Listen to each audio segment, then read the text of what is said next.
Muy buenos días, muy buenas tardes, muy buenas noches, ¿cómo están? Bienvenidos al programa del Doctor Camus.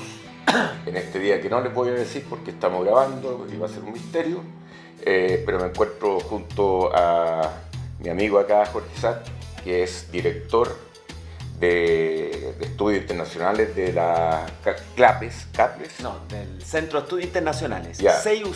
CIUC, ya, y bueno, por lo tanto es un capo en todo esto y uno en temas económicos no puede salir del tema político internacional. De hecho, cada uno de los eventos económicos más fuertes siempre están acompañados o casi siempre de alguna coyuntura internacional. El último y más impactante, la guerra en Ucrania, que nos trajo inflación a todo el mundo y ahí nos tienen. Entonces, y bueno, vamos a conversar de este tipo de temas desde acá, desde el desierto, un desierto que no sabemos bien dónde es, pero es muy representativo del origen acá de Jorge y de su familia que llegó a Chile y está muy orgulloso también de pertenecer a la colonia árabe. Nunca le he preguntado a cuál de las colonias pertenece. A dos, A dos, libanesa y palestina. ya. Libanesa por el papá Y y son Palestina muy por la mamá. distintas las dos, ¿no? No, porque acá se unieron mucho la comunidad árabe en el siglo pasado, se apoyaron, generaron negocios, familia.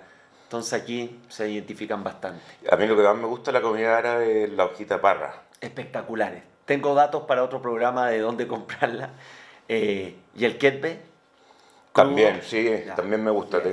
Tengo uno de mis mejores amigos árabes slash sirio, así que conozco harto de esa comida que me encanta. Y a ese amigo mío le decimos el turco, que Ya. nunca nadie entiende por qué les dicen turco, porque los turcos dicen que son rubios, ojos azules, no sé, pero Sí, bueno. que no es mi caso. Ah, no es tu caso, claramente. Oye, ya, Jorge, dame Vamos. un brochazo grueso y específico de cómo estás viendo la situación internacional ahora en este mundo tan convulsionado también. Yo diría que hay que mirarlo geográficamente. Tenemos, por una parte, la guerra de Rusia con Ucrania, que ya cumplió un año, una guerra de desgaste, que ambas partes creen que van a ganar la guerra, lo que desincentiva sentarse en la mesa a negociar. Después tenemos toda la discusión de China, qué quiere China en el mundo, qué está haciendo China en la región. Tenemos elecciones en Taiwán en enero del 2024, que es un tema geopolítico importante. Las elecciones de Estados Unidos, presidenciales en noviembre del 2024, y todo lo que se está dando en América Latina, con su último episodio en Chile con la elección constituyente del día domingo, pero que está muy cruzado la región con el crimen organizado, con lo que está pasando con la democracia, con el fenómeno Bukele como fenómeno para la región. Entonces, un mundo movido, no ese orden que estábamos acostumbrados, que Estados Unidos era el director de orquesta y que todo el orden internacional seguía de esa manera, sino yo creo que más bipolar. Algunos hablan de multipolar, pero la verdad las cosas que hoy día los que tienen el sartén por el mango sigue siendo Estados Unidos y viene entrando a competir China. Ahí tú nombraste dentro de los hechos lo de Taiwán, sus elecciones, y en ese sentido sí sé la respuesta quizás, pero de todo lo que describiste me gustaría que me dijera cuál es el hito que uno como agente de mercado se debería fijar. O sea, el hito que podría causar mayor impacto dentro de ese, y el hito más riesgoso de todo esto que estamos describiendo. Porque las elecciones en Estados Unidos no es un riesgo para el mundo, digamos. O sea, No, y hay alternancia en el poder sí, o sea, y no va a pasar nada mucho con eso. no gracias a la fortaleza institucional de Estados Unidos, Claro. que resiste a una personalidad como Trump, resiste también a un presidente que se ve con menos energías como Biden, pero ese país funciona. Eh, yo diría que Taiwán como símbolo, porque si ganan en las elecciones locales de este año en Taiwán, el oficialismo perdió, y el oficialismo es muy opositor a China, a la China podríamos decir continental. Hay que ver qué va a pasar en esa elección. Gana la oposición, ganan los grupos más pro-China, ganan los grupos más pro-independencia de Taiwán como economía. Ese va a ser un evento geopolítico interesante que en este lado del mundo lo vemos menos, pero si tú te fijas, en los análisis internacionales permanentemente aparece el tema de Taiwán por el significado que puede tener. Lo segundo es la guerra. Sí, sí, pero espera un segundo con Sí, Taiwán, porque ahí tengo otro tema que a mí me preocupa tanto por el que no se siente tampoco el progreso en el tema de la concentración de Taiwán de la fabricación de chips. claro, de Y que por semiconductores. ese lado, para China, Taiwán es mucho más estratégico que antes. O sea, antes era quizá un orgullo, un símbolo, bueno, queremos Taiwán para acá, pero ahora un poder que se están peleando claramente entre las dos potencias Exactamente. económicas, digamos. Porque la potencia rusa no es económica, pero pucha, es potencia igual. Es potencia militar, pero no económica. En el caso de los semiconductores y toda la industria relacionada al chip, ¿qué es lo que están tratando de hacer los países, las potencias? La resiliencia y la autosuficiencia. Estados Unidos aprobó una ley de 200.000 millones de dólares, la Science and Chip Act, para fomentar la producción propia. China, por otra parte, sale al mercado a comprar para acumular inventario y tener también esa independencia. Ahí hay una competencia interesante. Después está la de los recursos naturales, que lo hemos visto con el tema del litio como mineral crítico, las tierras raras y recursos naturales como el cobre. Ahí también hay una competencia básicamente de quién tiene el control de las cadenas de suministro mundiales. Que con el COVID nos dimos cuenta que estábamos muy dependientes de China y la disrupción que generó eso partiendo por el propio Estados Unidos. Y hay un tema que los que nos escuchan pueden decir, ¿y cómo no hablan del tema nuclear? Pero lo que se ha visto hasta el momento que las potencias nucleares como Rusia más bien tiene un carácter disuasivo. Pero lo que dicen los expertos internacionales, sobre todo en el tema energía y nuclear, es que la amenaza nuclear hoy no es una amenaza, digamos en términos de que se desate, alta, sino que sigue siendo más bien disuasiva en un contexto donde todos los acuerdos no armamentistas se han roto, básicamente. Hay otros temas muy interesantes, lo que ocurrió con China, que sentó en la mesa Irán y Arabia Saudita después de 6 años de quiebre de relaciones diplomáticas. Ellos son los grandes jugadores en la zona.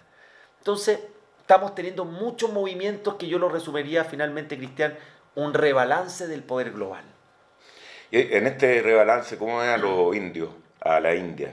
Todavía la veo más atrás, A vimos pesar las de ser cifras, con mayores habitantes del sí, mundo, pasó a mayor China. habitante del mundo, la democracia más grande del mundo, pero todavía más atrás, con un potencial importante, pero tiene sus propios también problemas internos, tiene un nivel de informalidad de su economía muy alto, tiene una economía bastante proteccionista. Entonces, cuando hablamos de abrirse al mundo, de hacer negocios, va a tomar tiempo. Para Chile yo creo que tiene que ser una apuesta a 20 años, India. Pero todavía India está más atrás. Creo que la discusión hoy día es lo que salía en The Economist en el último tiempo, cuándo realmente China como economía, como PIB mundial, va a superar a Estados Unidos. Goldman Sachs decía primero el 2026, después corrigió al 2035. Otros bancos de inversión dicen el 2050. No hay que olvidarse que China sigue siendo una economía emergente.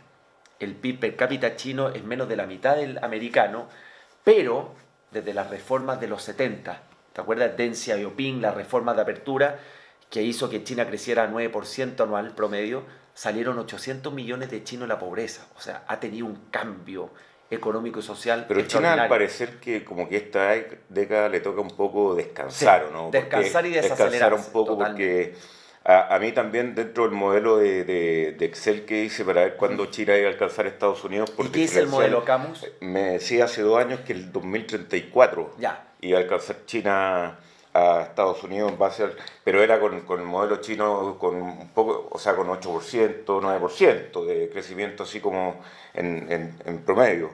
Pero ya esa cifra ya empieza a ser difícil para los chinos. claro.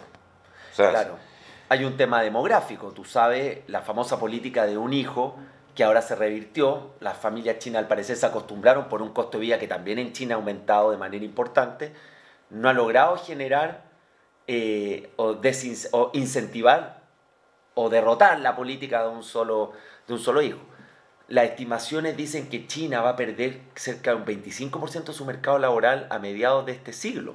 Eso es dramático para la capacidad de crecimiento y de producción. Tiene el tema también, por otro lado, político, geopolítico de un Xi Jinping mucho más duro, más poderoso y que ha endurecido ciertas políticas con el sector privado. Entonces eso también desincentiva, por ejemplo, la innovación, que florezcan nuevas empresas privadas. Y por último, está todo lo que está pasando en el orden global. Cuando uno dice, ¿por qué China es ambiguo con Rusia? Porque sabe que Rusia es central para la estabilidad del Asia Central. Y si China no tiene una estabilidad en su zona de influencia inicial, eso no es conveniente para sus intereses. Entonces, ahí hay tres elementos que uno dice, signos de pregunta para ver qué va a pasar con China. Y también uno se pregunta, y también aprovecho de que tú con toda una sapiencia internacional, para eso hay que entender historia. Entonces, dentro de la historia, por ejemplo, yo me acuerdo de los japoneses, antes de la Segunda Guerra Mundial, Claro. si que eran una amenaza o no. No sé si la gente en esa época conversaba, los japoneses, oye, puede haber un conflicto entre Japón y Estados Unidos. Nadie pescaba esa cuestión. Ahora esto de que entre China y Estados Unidos, con ejercicios militares, qué sé yo, ¿qué te parece esa parte en diferencial de la historia respecto a la amenaza que puede representar China o lo que representa Japón versus lo que está pasando ahora, que se notan en tensión y los chinos también, si no, pueden crecer tanto que capaz que les venga bien una guerra, no sé. Primero, estamos hablando de una potencia que es una civilización completamente distinta a la occidental. Recuerdo en una conversación que un diplomático decía que cuando discuten en las Naciones Unidas de Derechos Humanos es más fácil con los rusos porque el ruso es euroasiático. Mm. Pero el concepto chino de derechos humanos es completamente distinto. Está más relacionado a seguridad, prosperidad, crecimiento económico, no a la individualidad que tenemos nosotros en Occidente. Entonces, es una potencia con una civilización completamente distinta culturalmente. Ahí tú ya tienes un riesgo para Occidente. Lo segundo, veamos cómo se están comportando los países de la región. Tú decías Japón. Japón ha aumentado su gasto en defensa de manera significativa en los últimos años, porque saben que hay una serie de conflictos. Está el Mar del Sur, están las islas artificiales, está el comportamiento chino que es bastante más asertivo, algunos dicen, o agresivo, con sus pares, con sus vecinos en la región. El caso de Australia hace unos años también con las sanciones económicas. Entonces, creo que es una discusión que hasta el momento miramos para el lado, ¿eh? Porque China también nos conviene económicamente. Veamos el caso chileno, más del 40% de las exportaciones van al mercado chino, la élite empresarial quiere seguir haciendo negocio, países como Argentina han visto que la inversión está viniendo de capitales chinos, además con financiamiento, pero ¿hasta dónde vamos a poder mirar para el lado? Europa ha venido a Chile y dice, ojo con este tema, pero uno le pregunta a los europeos, ¿cómo lo han solucionado ustedes? Y tampoco lo tienen muy claro.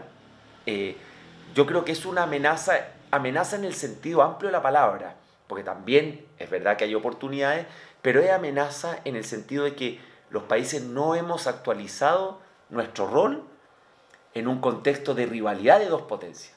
No de dos potencias existentes en el mundo, sino de rivalidad de esas dos potencias. Económica, tecnológica, financiera, militar. Gasto de defensa chino aumentó en un 7% en su presupuesto. Esas son señales importantes. Sí, oye, aterrizando finalmente acá en Chile, Jorge, bueno, tuvimos las elecciones y yo quería preguntarte respecto a cómo ha sido la reacción a nivel de académicos, a nivel de la gente que tú te relacionas para conversar de temas internacionales, cuál ha sido la reacción de estas elecciones y el proceso que está viviendo Chile. Mira, yo estuve con un grupo regional antes de la elección en Argentina y Uruguay y hablamos mucho de todos estos temas regionales. Yo diría, Cristian, que es de perplejidad. Pero la primera perplejidad respecto de Chile fue el 2019. Más allá de los autoflagelantes y las personas que siempre buscan solo problemas en Chile y no reconocen el progreso de los 30 años, lo que te dicen es cómo Chile, como país, se permitió algo así. Si aunque tenga desafío es un referente en la región, ¿cómo permitieron destruir el país? Entonces, perplejo. Y luego en la elección del domingo, junto a lo del rechazo el año pasado, la perplejidad de como Chile bipolar. Oye, se pasó completamente para el otro lado. Entonces hay una sorpresa y también esperanza, porque esta bipolaridad también mostró que al final Chile tiene contrapesos, por decirlo de alguna manera. Y yo te diría que en una mirada no tan local, sino regional, es lo que está pasando hoy día en América Latina, que el voto de rechazo al que está el gobierno de turno, al que representa el oficialismo es muy fuerte, y el voto de rechazo es sin matices, te vas inmediatamente al otro extremo. Entonces ha pasado en 14 de las 15 elecciones presidenciales, salvo Paraguay, que el Partido Colorado lleva 80 años, con una excepción en un periodo, salvo Nicaragua, que no tiene democracia, pero en todas pierde el oficialismo, en todas los gobernantes pierden rápidamente el apoyo, y al final del día lo del domingo también hay que leerlo como un voto de castigo al gobierno.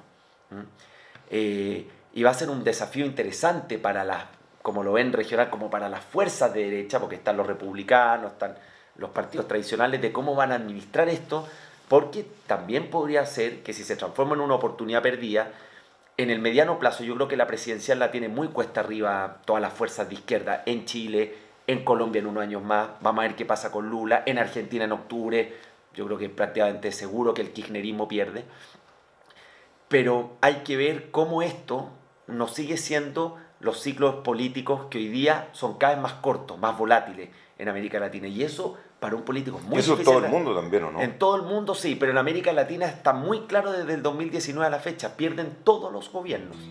Y salvo Bukele y López Obrador, todos los presidentes están con muy bajos niveles de aprobación. Muy bien, Jorge Satt, director de... El Centro de Estudios Internacionales de la Universidad Católica, CIUC, que es muy amigo con CLAPEUC, con quien también hemos hecho algunas actividades. Muy bien, Jorge, muchas gracias por hacer esta travesía internacional por el desierto del Sahara. Muy buenas tardes, muy buenos días, muy buenas noches, muchas gracias. Que estén bien. Muchas gracias, Cristian.